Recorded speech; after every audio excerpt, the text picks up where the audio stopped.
తెలుసు. మరియ చేసినటువంటి ప్రసంగం చూద్దాం.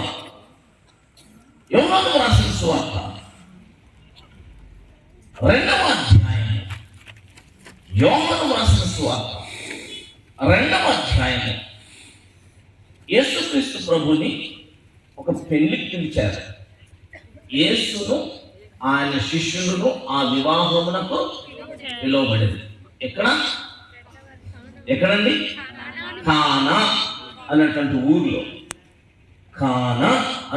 ఊరిలో యేసుని ఆయన శిష్యులను పెళ్లికి పిలిచారు.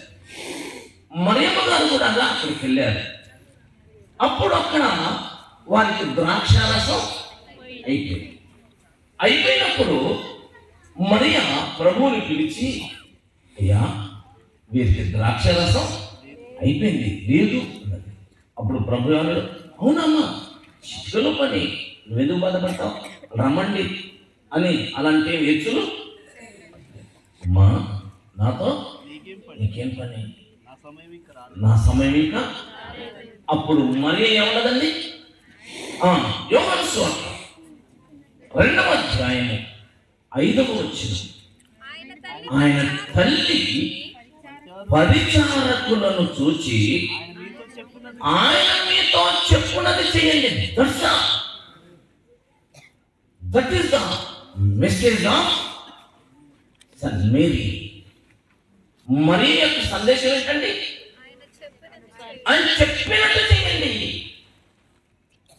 తల్లులారా, మీరు మీ పిల్లలకు అలా చెప్తున్నారా?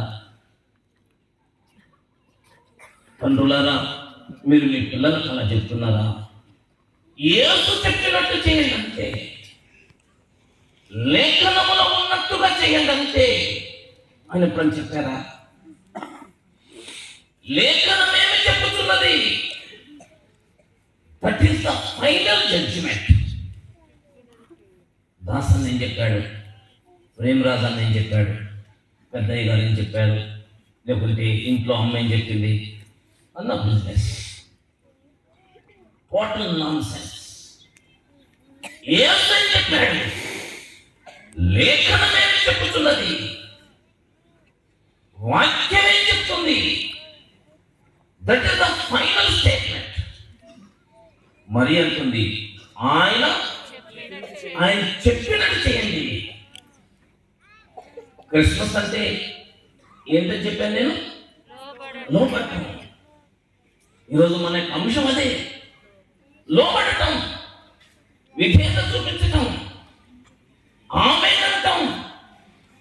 దేవుని యొక్క పిల్లలకి హల్లెలూయా వచ్చు, కానీ ఆమేన్ రాదు. హల్లెలూయా వచ్చు, ఆమేన్ రాదు. మాకెందుకు రాదండి? 10 సార్లు అంటే ఆమేన్ అంటే ఏంటి? అంటాను ప్రభువా, నీ ఇష్టం ప్రభువా, నీ చిత్తం ప్రభువా, నా జీవితం నీ చిత్తమే జరిగించు ప్రభువా అన్నవా? అన్నదండి. హల్లెలూయా, వెరీ గుడ్, మంచిది, వెరీ గుడ్ అనాలి, చెప్పాలి, దేవుని స్తోత్రం చెల్లించాలి. కానీ యేసయ్యా, నీ మాట నా యందు నెరవేరాలి, నీ మాట నా యందు నెరవేరాలి. యేసుక్రీస్తు ప్రభు తన శిష్యులలో 3 శిష్యులను తీసుకొని రూపాంతరపు కొండ మీదకి పోయాడు. రూపాంతరపు కొండ మీదకి పోయిన తర్వాత ఆయన రూపాంతరం చెందాడు. రూపాంతరం చెందిన తర్వాత పేతురు అన్నాడు, ప్రభువా, మనం ఇక్కడ ఉండుట మంచిది, నీకొకటి, మోషేకొకటి, ఏలియాకొకటి 3 ఇలాంటి పర్ణశాలలు పండ్లు లేస్తాను, మనం ఇక్కడ ఉండటం మంచిది అని అనటంతో పైనుండి ఒక స్వరం వినబడింది. ఏమని? ఆయన ఇదిగో ఈయనే నా ప్రియ కుమారుడు. తర్వాత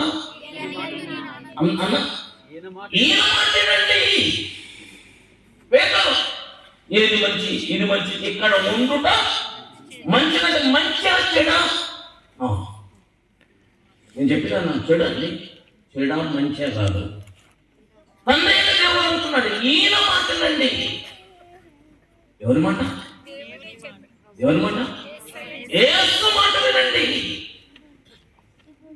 మరి అంటుంది, ఆయన మీతో చెప్పింది చేయండి, సవాలు చేయకండి.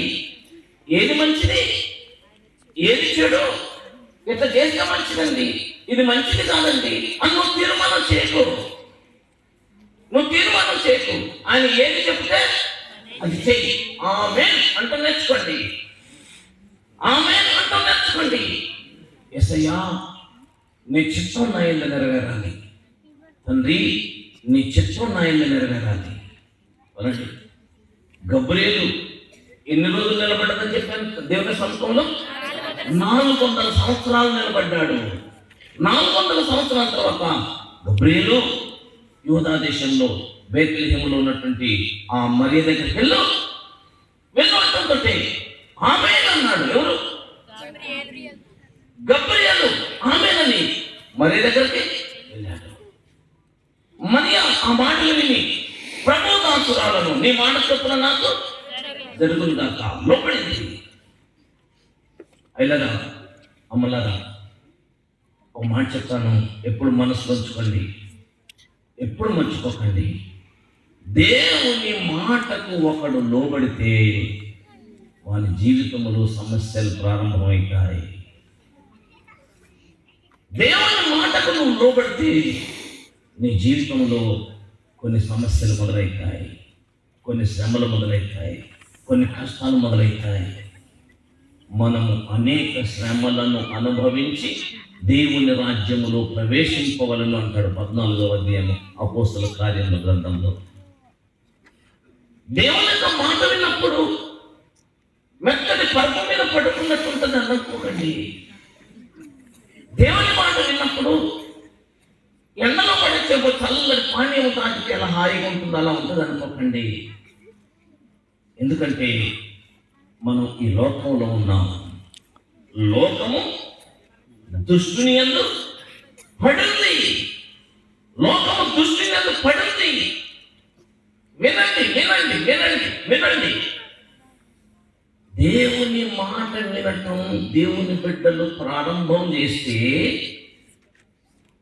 దేవుని మాట వినటం దేవుని బిడ్డలు ప్రారంభం చేస్తే నెమ్మదిగా సైతాను రాజ్యం బీటులు వారుతుంది.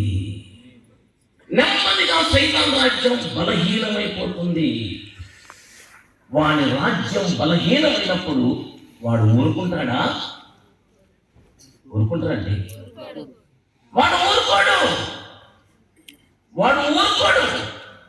నీ మీదకి శ్రమను అనుమతిస్తాడు.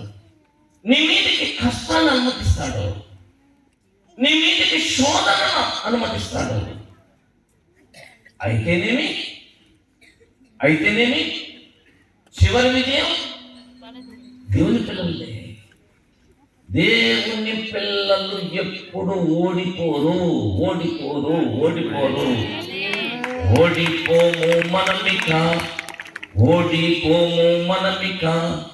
ఓడిపోము మనము ఇకను. దేవుని ఏకపుత్రుడు పోరాడి జయించెను, ఓడిపోము మనము ఇకను. ఓడిపోతామండి. ఓడిపోం.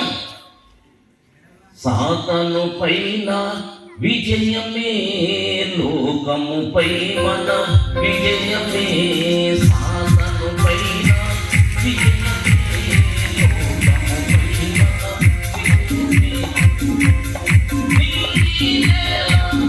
లోకముపై మన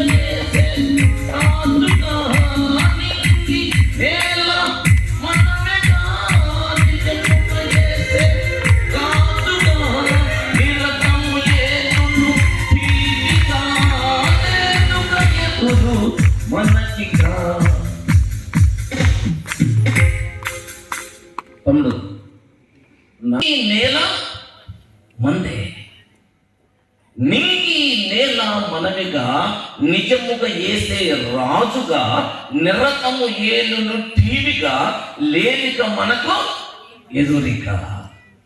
విషయం ఏంటంటే, దేవుని యొక్క పిల్లలకు తాత్కాలికమైనటువంటి శ్రమలు తప్పవు. పౌలు స్పష్టంగా ఆ విషయం రాశాడు. హెబ్రీయులకు రాసిన పత్రిక అపోస్తలుడైన పౌలు హెబ్రీయులకు రాసిన రాసిన పత్రిక 12వ అధ్యాయము 8వ వచనం. 12:8. కుమారులైన వారందరూ హింసలో పాల్పొందుతున్నారు. ఎందరు? అందరూ. కుమారులైన వారందరూ హింసలో పాల్పొందుతున్నారు. మీరు ఆ హింసలో పాలు పొందని ఎడల దుర్బీదులే గాని కుమారులు కారు. కుమారులైన వారు అందరూ పొందరా? అందరూ. పాలు పొందకపోతే దుర్బీజులే. దుర్బీజులు అంటే వారు దేవునికి పుట్టిన వారు కారు అని. పనికి మన వాళ్ళు దేవునికి పుట్టిన వాళ్ళు కారు, పైన జన్మించిన వారు కారు. దేవునికి మరియా ప్రభు దాసురాలను నీ మాట చొప్పున నాకు జరుగును గాక అని ఒప్పుకున్నది. గర్భవతి కావడంతో గుసగుసలు మొదలయ్యాయి. వాళ్ళ పిల్లాక ఏమైంది? నెల తప్పిందట. అవునా? పెళ్లి కాకముందే ఇదేంటి? అవునంట. ఆ రోమా సైనికుడు ఒకడు అప్పన్న సంబంధం పెట్టుకున్నట్టు. ఆ పిల్లలు ఏందమ్మా చిన్నపిల్ల, దానికి ఏం పోయే కాలం వచ్చింది. అప్పటికే ఆ పిల్లకి ఎంగేజ్మెంట్ అయిపోయింది. ఆ నోట ఈ నోట, ఆ నోట ఈ నోట ఈ చెవులు పడింది. ఆ వార్త ఏ చెవులు అంటే మళ్ళీ ఆయన పిల్లగాడే. ఆయన కూడా చిన్న, ఆయన పెద్ద ముదిరిన మనగడ కాదు. కానీ దేవుళ్ళరా, యోసేపు చెవిన పడటంతో యోసేపు గురించి రాశాడు. మత్తయి సువార్తలో అంటాడు, యోసేపు నీతిపరుడై ఉంది అంటాడు. యోసేపు నీతిపరుడై ఉంది ఆమెను అవమానపరచనొల్లక అని అంటది. ఆమెను నీతిమంతుడు ఎదుటి వాళ్ళని ఏం చేయడు? అవమానపరచడు. అన్నలరా, ఇక్కడ అన్నలు ఉన్నారు. మీ భార్యను ఎట్లా పడితే అట్లా అంటారు కదా మీరు. సులువుగా అవమానిస్తారు కదా. మీ జాతి అట్లనే, మీ అయ్య అట్లనే, మీ అన్న అట్లనే, అసలు మీ జాతి అట్లాంటి అవమానిస్తారు కదండి. యోసేపు మనకు ఎంత మాదిరి. అక్కలు చక్కగా నవ్వుతున్నారు. మనం ఏమన్నా తక్కువ తిన్నామా? నేను మీకు చేతులెత్తి నమస్కారం చెప్తున్నాను. నవ్వులాట అస్సలు చెప్పట్లేదు, జోకు చేయటానికి అస్సలు చెప్పట్లేదు.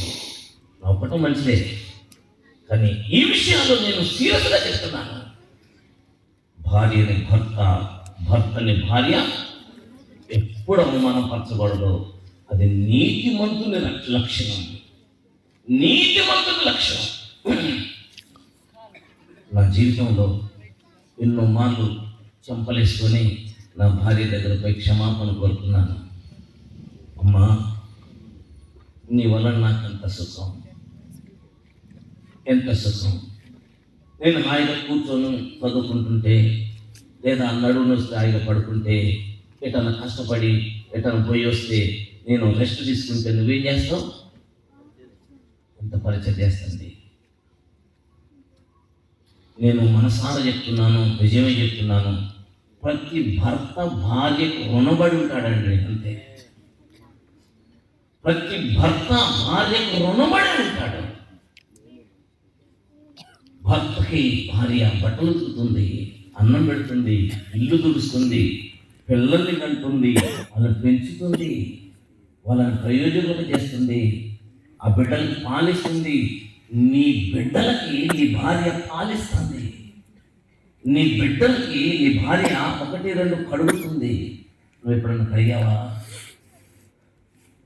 అవమానపరచటం నీతిమంతుని లక్షణం.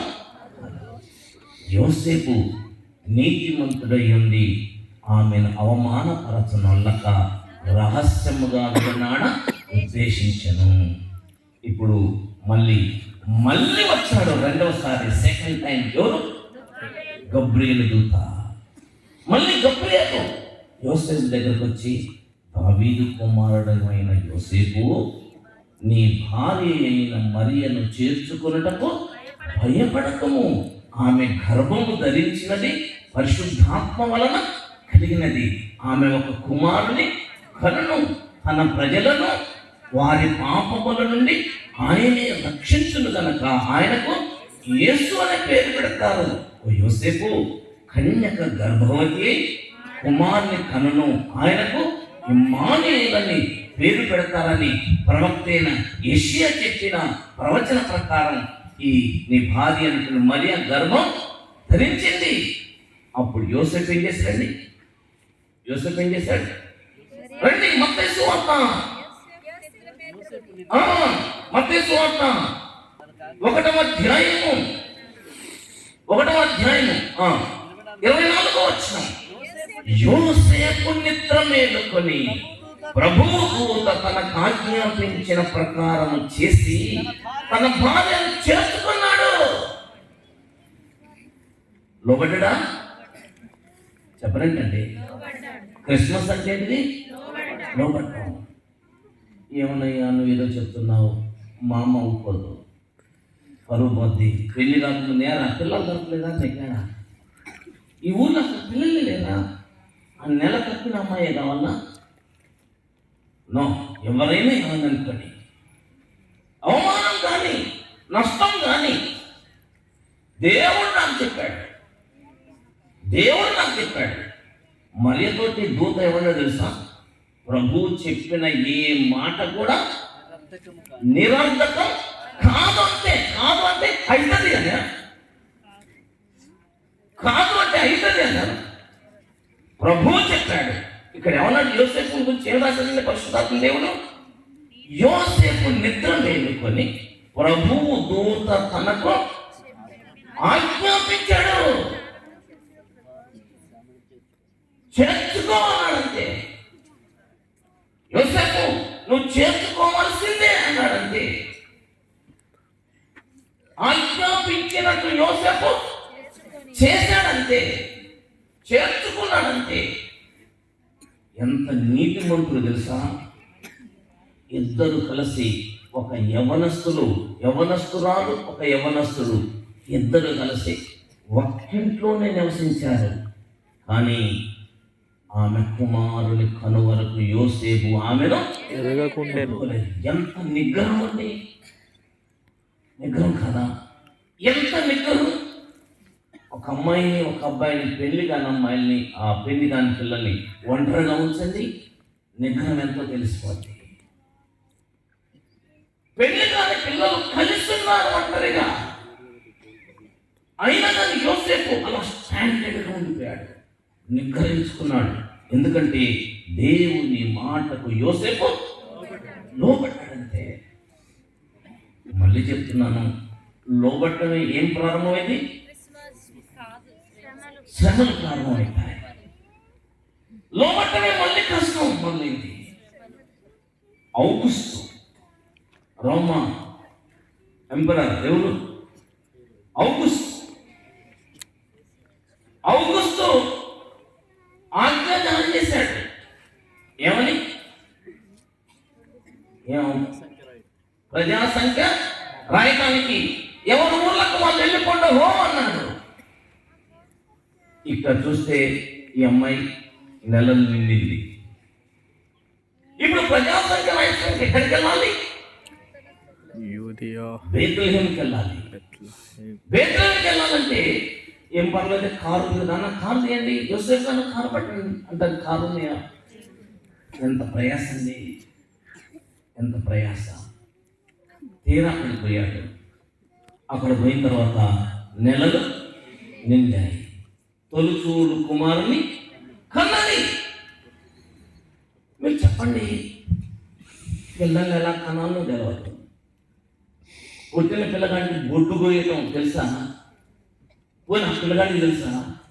మంత్రసాని ఉన్నారా? డాక్టర్ ఉన్నాడా? నర్సు ఉన్నాడా? దేవుని మాటకు లోబడ్డప్పుడు నీకు శ్రమ వస్తుంది, అయినా పర్వాలేదు. మళ్ళీ చెప్తున్నాను, తుది విజయం దేవుని పిల్లలదే.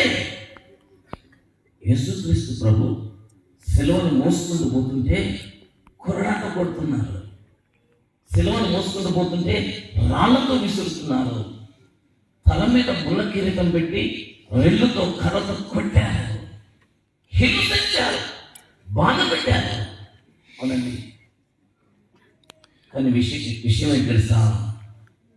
అది గొప్ప ఊరేగింపు, అది గొప్ప ఊరేగింపు. ఊరేగింపా హోమం అంటది, పెద్ద ఊరేగింపు. పౌలు రాశాడు ఆ విషయాన్ని చూడండి. కొలస్సీయులకు రాసిన పత్రిక, కొలస్సీయులకు రాసినటువంటి పత్రిక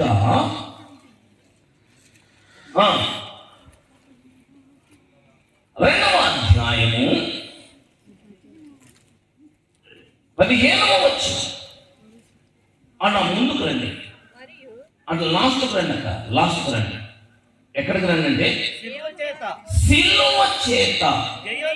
అక్కడి నుంచి రండి, ఇంకొంచెం పైకి రండి.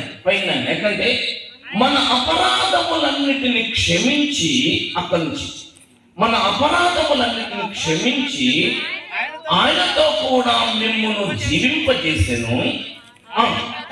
అక్కడ చూడండి, ఆయన ప్రధానులను అధికారులను నిరాయుధులుగా చేసి సిలువ చేత జయోత్సవముతో వారిని పట్టి తెచ్చి బహాటముగా వేడుకకు కనపరచెను.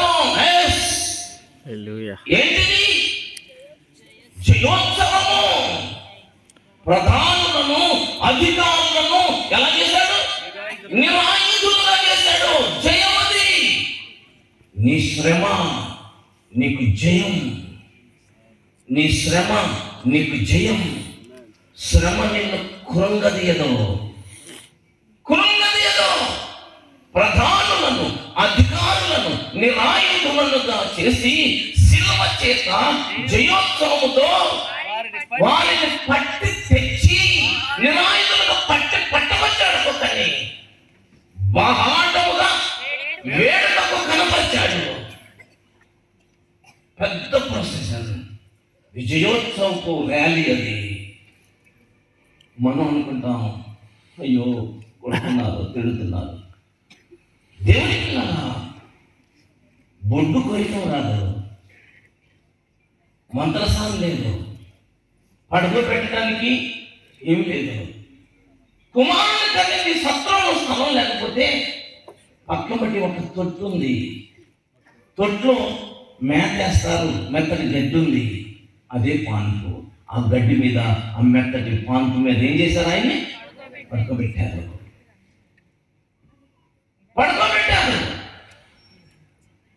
అక్కడితో అయిపోలేదండి. తూర్పు దేశం నుంచి జ్ఞానులు వచ్చారు. యూదుల రాజుగా పుట్టినవాడు ఎక్కడున్నాడు? శాస్త్రాలు చెప్పండి. అయ్యా, యూదా దేశపు బెత్లెహేములోని. అవునా? అయితే జ్ఞానులారా, మీరు రహస్యం, మీరు వెళ్ళి ఆయన ఎక్కడో అడ్రస్ తీసుకొని రండి, నేను కూడా వచ్చి మీతో పాటు ఆయన ఏం చేస్తాను అని కపటోక్తులాడాడు. అంతలోకే మళ్ళీ దేవదూత వచ్చాడు. వచ్చామన్నాడు. ఈ యోసేపు దగ్గరకు వచ్చి ఏం చెప్పాడు? యోసేపు ఎక్కడ? మత్తయి సువార్త 2వ అధ్యాయము 13వ వచనం. వారు వెళ్ళిన తరువాత ఇదిగో ప్రభువు దూత స్వప్నమందు యోసేపునకు ప్రత్యక్షమై, హేరోదు ఆ శిశువును సంహరించాలని వెతకబోతున్నాడు గనుక నీవు లేచి ఆ శిశువును తల్లిని వెంట పెట్టుకొని ఐగుప్తుకు పారిపో. నేను నీతో చెప్పు వరకు అక్కడనే ఉండమని అతనితో చెప్పాను. 14 వచ్చిన. అప్పుడు అతడు లేచి రాత్రి వేళ శిశువును, ఆ బాలికను తోడుకొని ఐగుప్తునకు వెళ్ళాడా? చెప్పండి, చెప్పండి. క్రిస్మస్ అంటే ఏంటిది? లోబడ్డాడు. లోబడ్డా లేదా? లోతున్నాడు. లోతు దగ్గరికి దేవదూతలు వచ్చారు. త్వరగా వెళ్ళిపో, ఈ పట్టణాన్ని కాల్ చేస్తున్నానంటే లోతు ఏమండు, అయ్యా అక్కడ దాకా ఉరకలేను, నా వల్ల కాదు. కనీసం చిన్నదే కదా ఈ ఊరు. ఏ ఊరు? సోయా. చిన్నదే కదా ఒక్కదాన్ని వదిలేదు రాదు. యోసేపు అట్లా అన్నాడా? ఎక్కడికి పోవాలి? ఎక్కడున్నారా అంటే ఏ దేశం అంటే ఒక దేశం నుంచి ఇంకో దేశానికి పోవాలి. మీరు ఆలోచించండి, ఎంత విధేయండి, ఎంత లోబడుతున్నారు దేవుని యొక్క మాటకి. యోసేపు ఆ బాల్యతను తీసుకొని, ఆ శిష్యుని పిల్లగాన్ని తీసుకొని పారిపో అన్నాడు. పారిపో అంటే ఏంటండి? పారిపో అంటే టికెట్ బుక్ చేసుకుని పోవటమా? మళ్ళీ ఎప్పుడు బయలుదేరారట? ఎప్పుడు అంటుంది? రాత్రికి రాత్రే. విధేయత చూపించాలి, లోబడాలి. మన గలతీ 4:4 అదే చెప్తుంది. ధర్మశాస్త్రమునకు లోబడిన వారిని విడిపించడానికి ఆయన లోబడ్డాడంతే. యేసు మనకు నేర్పే పాఠం ఏంటంటే లోబడ్డం, విధేయత చూపించడం. You should obey for God's words. దేవుని ప్రతి మాటకు నువ్వు లోబడాలి, ప్రతి మాటకు లోబడాలి. దేవుడు చెప్పిన ఏ మాట కూడా నిరర్థకం కాదు. ప్రతి మాటకు లోబడాలి. ఈ నా మాటలు విని వాటిలో కొన్నింటిన అన్నిటి తప్పున చేయవాడే దేవుడు రాజ్యంలోకి వెళ్తాడు. పారిపో అంటే పారిపోయాడు. కొంతకాలం తర్వాత హేరోదు చచ్చిపోయాడు. చచ్చిపోయిన తర్వాత మళ్ళీ దూత వచ్చాడు. వచ్చాడు. 19వ వచనం మనం ఇలా కిందికి వస్తే, హేరోదు చచ్చిపోయిన తర్వాత మళ్ళీ దూత యోసేపుకి ప్రత్యక్షమై నీవు లేచి శిశువును తల్లిని తోడుకొని ఇశ్రాయేలు దేశానికి వెళ్ళు. 23వ వచనం చివరికి రండి. ఏం చేశాడు యోసేపు? అక్కడ నుండి వెళ్ళవెరచి స్వప్నమందు దేవుని చేత బోధింపబడిన వాడై గలిలయ ప్రాంతములకు వెళ్ళి నజరేతను ఊరికి వచ్చి అక్కడ కాపురం ఉండెను. యోసేపు ఇలా అనుకున్నాడా? ఎలా? ఇదేం కొనుక్కురా నాయనా, ఈ పిల్ల గర్భవతైంది, నాకు సంబంధమే లేదు. సరే, పిల్లగాడు పుట్టాడు, అటుకు ఇటుకు దేశం పారిపో, మళ్ళీ రా, ఏంటి బాధ అనుకున్నాడా యోసేపు? అనుకున్నాడండి. యోసేపు అలా అనుకుంటే యోసేపు ఈరోజు ఈ బైబిల్ గ్రంథంలో కనబడేవాడా? ఎంత ధన్యుడండి యోసేపు, ఎంత ధన్యురాలండి మరియా. ఇది మొదలుకొని ప్రతి తరం వారు నన్ను ధన్యురాలంటారన్నది మరియా. నాకు చెప్పండి, ఎందుకు ధన్యులయ్యారు వాళ్ళు? లోపడ్డందుకంతే. That is only reason. దేవుని మాటకు లోబడండి, అమ్మలాగా అయ్యలాగా. దేవుని యొక్క మాటలు వినండి, దేవుని యొక్క మాటల్ని లోపలికి రానియండి, దేవుని మాటకు అవకాశం ఇవ్వండి. ఇదే క్రిస్మస్ సందేశం. క్రిస్మస్ సందేశం ఏం చెప్పుకుంటారు? నన్ను సంబరం ఏమంటారా? డ్యాన్స్ చేయమంటారా? పాటలు పాడమంటారా? అవును, నాకు చెప్పండి, క్రిస్మస్లో ఎక్కడ సందడి ఉందండి? ఎక్కడ సందడి ఉంది? ఎక్కడ సందడి ఉందండి? మరి దగ్గర సందడి ఉందా? యోసేపు దగ్గర సందడి ఉందా? అయ్యో, రామాలో అంగలార్పు. ఎందుకు అంగలార్పు? 2 సంవత్సరాలు సంవత్సరాల కంటే తక్కువ వయసున్న మగపిల్లల్ని చంపేశారు. మనం డ్యాన్స్ చేస్తాం, మనం పాట పాడతాం, మనం ఎంతో ఎంతో ఎగురుతాం. కానీ క్రిస్మస్ లోతుగా ఆలోచిస్తే దేవులారా, ఎక్కడ గంతులు ఉన్నాయండి? ఎక్కడ గంతులు ఉన్నాయి? ఎక్కడ ఎగరటం ఉంది? నేను మీకు చేతులు జోడించి ఒక మాట చెప్తాను. దేవుని యొక్క సేవకులకు, విశ్వాసులకు, నేను 1983 సంవత్సరం డిసెంబర్ 25వ తారీఖు క్రిస్మస్ రోజున మారు మనసు పొందాను. నేను క్రిస్మస్ రోజున మారు మనసు పొందాను. నేను ఎప్పుడూ దాన్ని నా మనసులో ఆలోచిస్తుంటాను. ఆ రోజు దేవుని యొక్క సన్నిధానానికి వెళ్ళి నేను కూర్చున్నాను అక్కడ. ఆ రోజు కనుక ఆనాటి పెద్దలు, దేవుని యొక్క సేవకులు పాటలు పాడి, డ్యాన్సులు వేసి, కేకులు కట్ చేసి, హ్యాపీ క్రిస్మస్ గంతులు వేసి పంపిస్తే నాకు మారు మనసు కలిగేది కాదు. ఒక మాట చెప్తాను, మనసులో ఉంచుకోండి. కొందరు మారు మనసు లేని పండుగ క్రైస్తవులు ఉంటారు, కొందరు మారు మనసు లేని అన్యులు ఉంటారు. పండగ అనగానే నామకార్థ క్రైస్తవులు, పండగ క్రైస్తవులు, అన్యులు ఏం చేస్తారండి? ఏం చేస్తారు? దేవుని యొక్క సన్నిధికి వస్తారు. ఈ దేశంలో దేవుని యొక్క సేవకునికి, అప్పుడు దేవుని యొక్క సేవకులు ఏం చేయాలి? బలమైన సందేశాన్ని ఇవ్వాలి. వాళ్ళకి సందేశం ఇవ్వకుండానే, వాక్యం అందించకుండానే డ్యాన్స్ వేసి, కేకులు కట్ చేసి, హ్యాపీ క్రిస్మస్ చెప్పుకొని వాళ్ళని పంపిస్తే ఏం ప్రయోజనం? నా పెద్దలకు నేను రుణపడి ఉన్నాను, కృతజ్ఞుడని ఉన్నాను.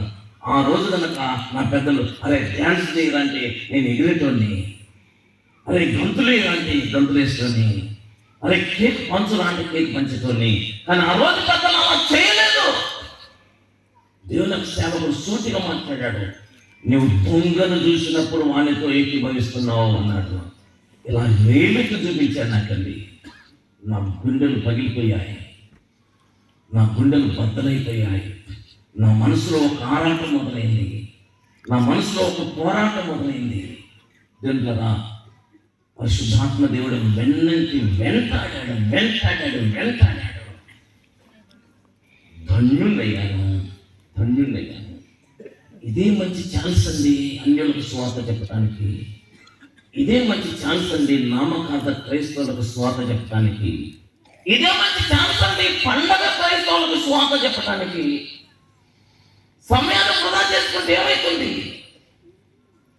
ముందే చెప్పాను మీకు, దేవుని మాటల్లో ఏముంటుంది? జీవం ఉంటుంది. ఒక విషయం చెప్పమంటారా? వినుటం వలన విశ్వాసం కలుగుతుంది అన్న సంగతి సాతానుకు తెలుసు. వినుటం వలన విశ్వాసం కలుగుతుందన్న సంగతి సాతానుకు తెలుసు కనుక వాడు ఏం చేస్తాడు తెలుసా? ఒకటి చెప్పనీయడు, రెండోది విననీయడు. చెప్పనీయడు, అందుకనే టైం పాస్ చేసేస్తారు, గంతులేస్తారు, పొగుడుకుంటారు, పాటలు పాడుకుంటారు, మ్యూజిక్ వాయిస్తారు, కేకులు కట్ చేసుకుంటారు, ఒకరికొకరు తినిపించుకుంటారు. చెప్పనీయడు, విననీయడు. ఎందుకు? వింటే వాక్యం లోపల కాముగా ఉండదు. వాక్యం కాముగా ఉంటుంది అన్న. ఏం చేస్తుంది అమ్మా? ఏం ప్రేరేపణ చేస్తుంది? నాకు చూడకుండా చెప్పాలి మీరు. ఫిబ్రవరి 4:12 ఏముంది? ఫిబ్రవరి 4:12 ఏముంది? ఈ తమ్ముడు చెప్తున్నాడు, దేవుని వాక్యము సజీవమై బలము గలదై ఉందండి. ఇప్పుడు చూసి చెప్పండి. ఫిబ్రవరి 4:12 ఎందుకనగా దేవుని వాక్యము సజీవమై బలము గలదై రెండంచులు గల ఎటువంటి ఖడ్గం కంటే కూడా వాడిగా ఉండి ప్రాణాత్మలను కీళ్లను మూలుగులను విభజించినంత మటుకు దూరుతూ హృదయం యొక్క తలంపులను ఆలోచనలను శోధిస్తున్నది అంతే. లోపలి కనుక ఒక్కసారి వాక్యం ఎంటర్ అయ్యింది అనుకోండి, ఇక అది ఆగదు. లోపలికి వచ్చిందంటే నేను శోధిస్తానంటే నీ కీళ్ళు తీస్తుంది. కీళ్లను మూలుగులను విభజించినంత మట్టుకు దూరుతుంది. అందుకనే నేను ఎప్పుడు దేవుని యొక్క సేవకులు చెప్తాను, మీరు బలమైన వాక్యం చెప్పండి. That is our duty. That is only our duty. ఇక వేరే పనేం లేదు మనకి. పేతురు అంటాడు, మేము వాక్య సేవకులం. 6వ అధ్యాయం అపోస్తుల కార్యములు అంటాడు, మేమెవరై వాక్య సేవకులం. వాక్య సేవకులు ఏం చేయాలి? వాక్యమును బోధించాలంటే. దేవుని యొక్క వాక్యం మొట్టమొదటి దాని గురించి ఏం చెప్పాడు? దేవుని వాక్యం సజీవమైనది అన్నాడు. 4:12 అండి హెబ్రీ. దేవుని యొక్క వాక్యం ఏది? నేను అందుకని మొట్టమొదటి చెప్పాను, దేవుని మాటల్లో జీవం ఉంటుంది. అది కూడా ఏ జీవం? నిత్య జీవం. తాత్కాలిక జీవం కాదు. దేవుని మాటల్లో నిత్యం బ్రతికేటువంటి జీవం ఉంటుంది. దేవుని వాక్యము సజీవమైనదై బలం గలది. ఎట్లాంటి సౌలు లాంటి కూడా కూలగొట్టేస్తుందంటే. సౌలు సామాన్యుడండి. EHC వాళ్ళు ఉండేవారు, ఎవ్రీ హోమ్ క్రూసేడ్. పెద్దలకు తెలుస్తుంది, 50 సంవత్సరాల కంటే కొంచెం పైకి ఉన్నటువంటి వాళ్ళకి. ఇంటింటి సువార్థికులు పెద్దలకు తెలుస్తుంది. నీకు తెలవలేదు, చిన్నపిల్లగాడిగా తెలుసా నీకు? Every home crusade. EHC వాళ్ళు ఉండేది మన ఆంధ్రప్రదేశ్ రాష్ట్రం. బిఏ ప్రతాప్ కుమార్ గారు డైరెక్టర్గా ఉండేవాడు. భారతదేశంలో ఉన్న ప్రతి ఇంటికి సువార్త అందించారు వాళ్ళు. ప్రతి ఇంటికి సువార్త అందించారు. అయితే సువార్థికులు ఇంటింటికి సువార్త అందించిన సువార్థికులు ఇంటింటికి సువార్త పత్రికలు అందించుకుంటూ ఉండేవారు. ఆ సువార్త అందించేటువంటి వాళ్ళు ఒక సువార్థికుడు సాక్ష్యం చెప్పంగా విన్నాను నేను. ఆ వ్యక్తి ఆజానుభావుడు, ఇంతలా ఉంటాడు. ఆయనకి మారు మనసు రాకమునుపు ఆయన ఊర్లో రౌడీగా తిరిగేవాడు. రౌడీ లావుగా ఎత్తుగా ఉంటాడు. ఆయన ఆ హోటల్ పోతే ఆవు బోతు మేసినట్టు మేస్తాడు, వచ్చేస్తాడు అంతే. ఎక్కడికైనా ఏదైనా కావాలంటే తెచ్చుకుంటాడు అంతే. ఆయనకి ఎవడని ఎదురొస్తే కాలు బట్టి ఇలా గిరగి తిప్పి నేల తీసుకొచ్చేటాడట. ఇలా గిరగి తిప్పి నేల తీసుకొచ్చేటాడట. అయితే ఈ ఇంటింటి సువార్త చేసే సువార్థికులు సువార్త పత్రికలు అక్కడ పెట్టిపోయేటువంటి వాళ్ళు ఒక పల్లి అబ్బాయికి ఇచ్చారట సువార్త పత్రికలు. వాళ్ళకి తెలుసు వీడు ఖచ్చితంగా పల్లీలు అనిపిస్తే ఏం చేస్తాడు? పల్లీలు పొట్లాలు కడతారు. అసలు వేస్టేజ్ అవుతుంది అని ఎప్పుడు అనుకోలేదట వాళ్ళు. ఇంత కట్ట తీసుకుపోయి బాబు ఎవరైనా వస్తే అది ఇస్తామండి ఒక్కొక్కటి అని చెప్పేసి అక్కడ పోతే ఈ పల్లి అబ్బాయి ఏం చేశాడు? పొట్లాలు కట్టడం మొదలుపెట్టాడు. ఈ బండి దగ్గరకు వచ్చాడు ఆ మూర్ఖుడు. ఆ బండి దగ్గరకు వచ్చి ఇక మేక వేసినట్టు ఒక్కొక్క పొట్లం ఇప్పుకొని తినుకుంటూ తిన్న కాడికి తిన్నాడట. తిని ఒక పొట్లం తీసుకొని తినుకుంటూ ఆ పక్కన బండ మీద కూర్చొని అందులో నేను తినేసాడు. తినేసి ఆ కాగితాన్ని ఇట్లా చేతితోటి దులిపి ఇలా చూశాడట. చూస్తే దేవుడు నిన్ను ప్రేమిస్తున్నాడు. యేసు నీ కొరకు రక్తం కాచాడు, యేసు నీ కొరకు ప్రాణం పెట్టాడు. ఆ పదార్థం వేడంటే దేవుడు కదా అని చెప్తున్నాడు. ఇంకే పత్రిక అంతా చదవలేదు. దేవుడు లోకమును ఎంతో ప్రేమించిన దేవుడు నిన్ను ప్రేమిస్తున్నాడు. యేసు నీ కొరకు ప్రాణం పెట్టాడు, యేసు నీ కొరకు రక్తం కాచాడు. ఆ వచ్చిన చదువుతుంతో లోపలికి ఆటోమేటిక్ ప్రాణం వచ్చేస్తుందట. నన్ను ప్రేమించే వాళ్ళు కూడా ఉన్నారా? నా కొరకు రక్తం కార్చాడా, నా కొరకు ప్రాణం పెట్టాడా, నా కొరకు ప్రాణం పెట్టడం ఉన్నారా? దేవునిలారా తెలవకుండా దుఃఖం పొందుతుంది. ఆ రోజు ఆదివారం ఒక్కసారి లేచాడు. వాళ్ళంత దూరంలో మైకులో మాటలు వినబడుతున్నాయి. Same words. సోదరుడా సోదరి, దేవుడు నిన్ను ప్రేమించాడు. యేసుని కొరకు ప్రాణం పెట్టాడు. యేసుని కొరకు రక్తం కట్టాడు. ఆ యేసు నిన్ను ప్రేమిస్తున్నాడంటే గుండెలు పగిలిపోయి ఏడ్చుకుంటూ ఆ మందిరంలోకి వెళ్ళాడు. ఆ మందిరంలోకి వెళ్ళటంతో ఆయన లోపలికి ఎంటర్ అవుతుంటే ఆ మందిరంలో ఉన్న వాళ్ళు ఒక్కొక్కరు బయటకు వెళ్ళిపోతున్నారు. అందరు పోతున్నారు. ప్రసంగం చేసే పాస్టర్ గారు గడగడ వణుకుతున్నాడు. ఈయన పోయాడు సూటిగా పాస్టర్ గారి కాళ్ళ మీద పట్టడంతో కెవ్వన చేశాడు పాస్టర్ గారు. ఎందుకు? కాళ్ళు బట్టి గిరగిర దిప్పి నేలకిసుకుంటాడు.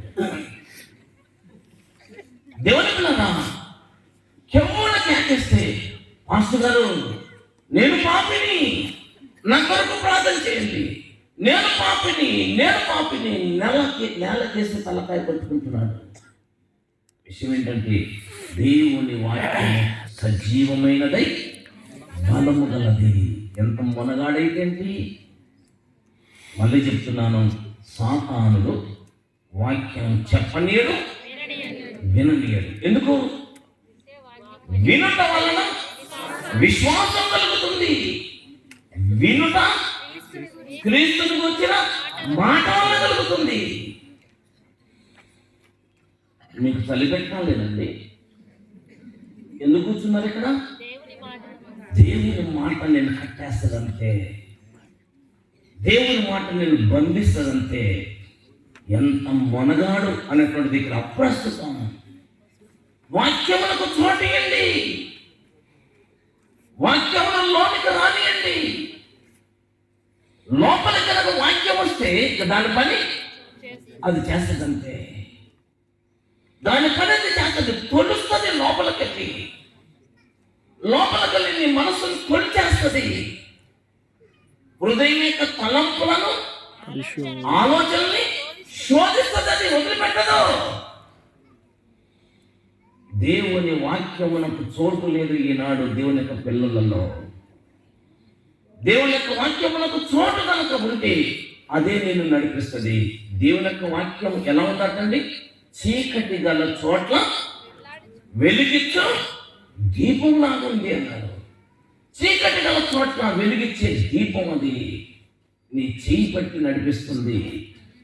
ఈ రాత్రి జామున ప్రియమైనటువంటి దేవుని బిడ్డలారా, నా మాట వినండి.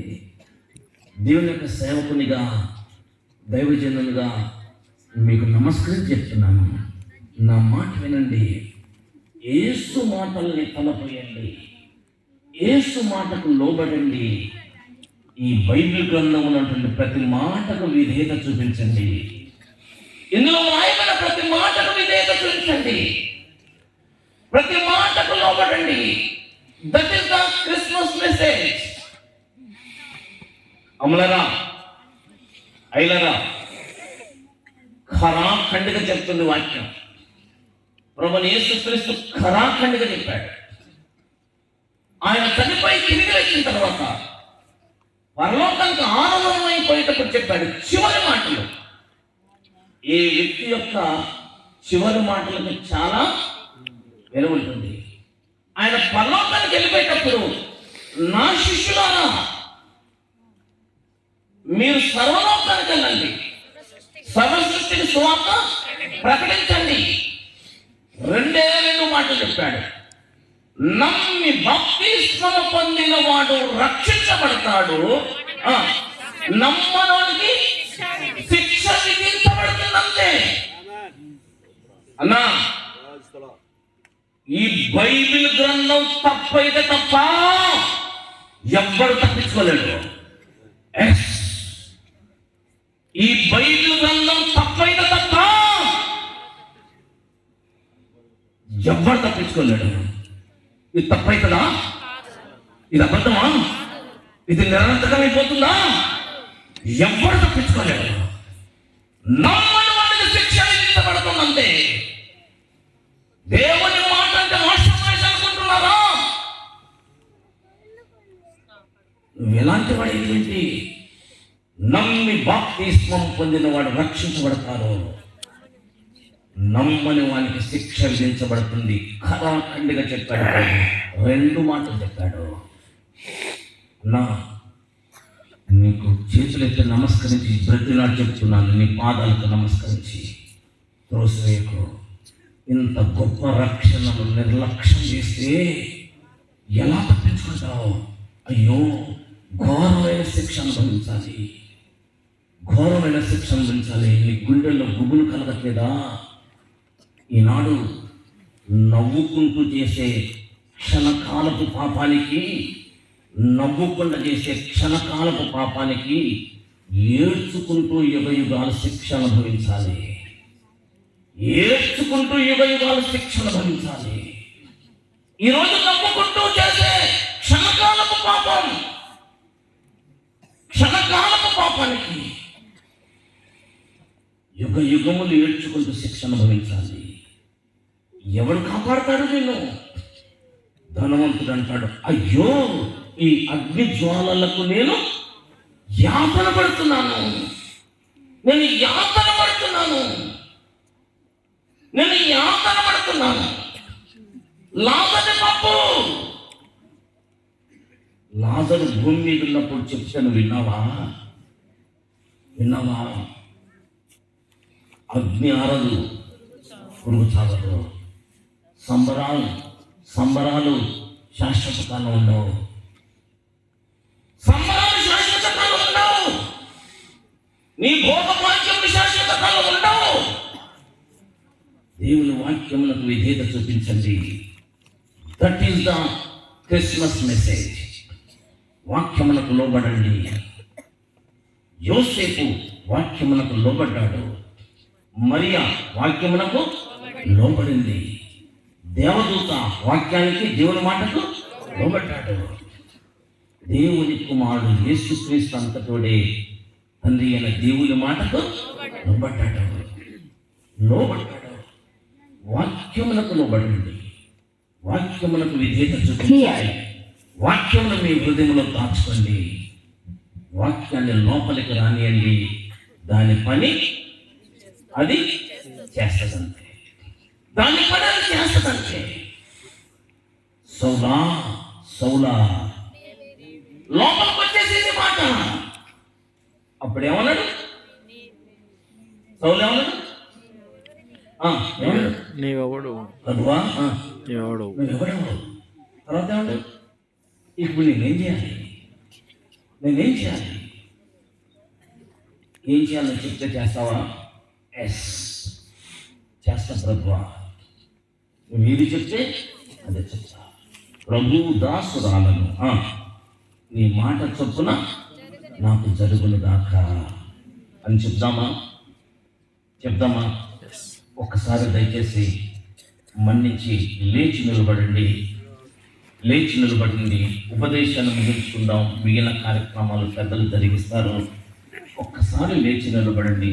సోదరుడా, సోదరి, ఈ రాత్రి నిజంగా దేవుని యొక్క వాక్యం నీ చెవులోకి చూచితే అది హృదయంలోకి రానియండి. వాక్యమునకు లోబడండి, వాక్యమునకు విధేయత చూపించండి. లేఖనమేమి చెప్పుచున్నది? లేఖనమేమి చెప్తే అదే చేస్తాను. దేవా, ఓ యేసుక్రీస్తు ప్రభువా, నీ మాటకు విధేయత చూపుతాను, నీ వాక్యములో వ్రాయబడిన ప్రతి మాటకు విధేయత చూపిస్తాను అని ఈ రాత్రి ప్రభువుకి నువ్వు చెప్తే నువ్వు ధన్యురాలవుతావు. ప్రియమైన సహోదరుడా, సహోదరి, ఈ రాత్రి దేవుని యొక్క మాట నీ చెవులో చొచ్చితే దాని హృదయంలోకి చేర్చుకో. నువ్వు ధన్యురాలవుతావు. ఈ భాగ్యం గొప్ప భాగ్యం. ఈ భాగ్యం శాశ్వత కాలపు భాగ్యం, శాశ్వతమైన ఇవి. అయ్యో, ఇంత గొప్ప రక్షణను నిర్లక్ష్యం చేస్తే ఎలా తప్పించుకుంటావు? ఎలా తప్పించుకుంటావు? ఒక్క నిమిషం ప్రభు చెప్పండి, ప్రభువా నీ మాటకు లోబడతాను. సమూయేలుకి ఏలి నేర్పిన మాట అదే బోధ. ప్రభువు దాసుడను, నీ దాసుడను ఆలపిస్తున్నాను, సెలవి సెలవి అని చెప్పండి.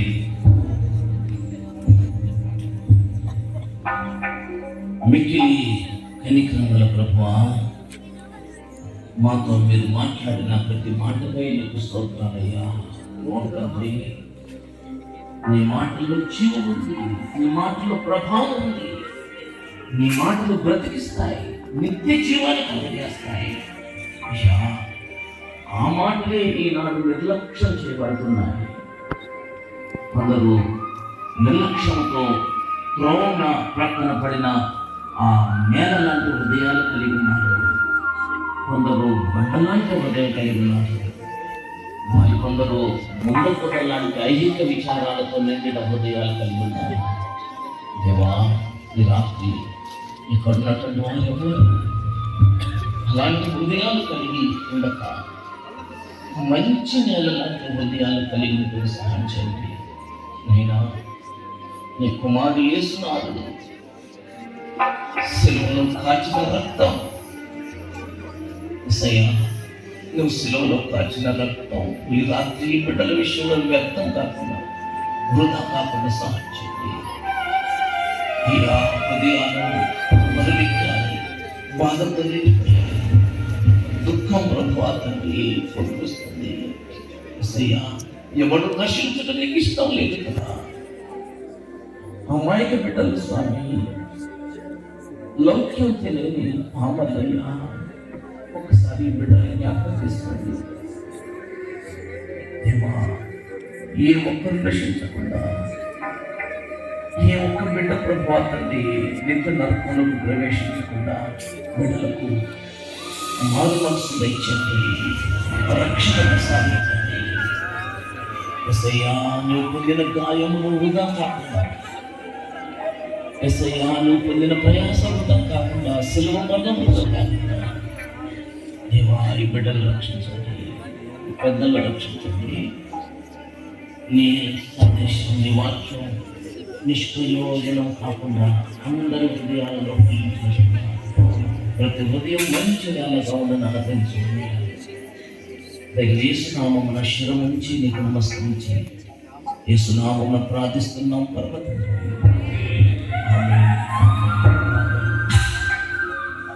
అందరికి మొదలండి, ఒక్క నిమిషం కూర్చోండి.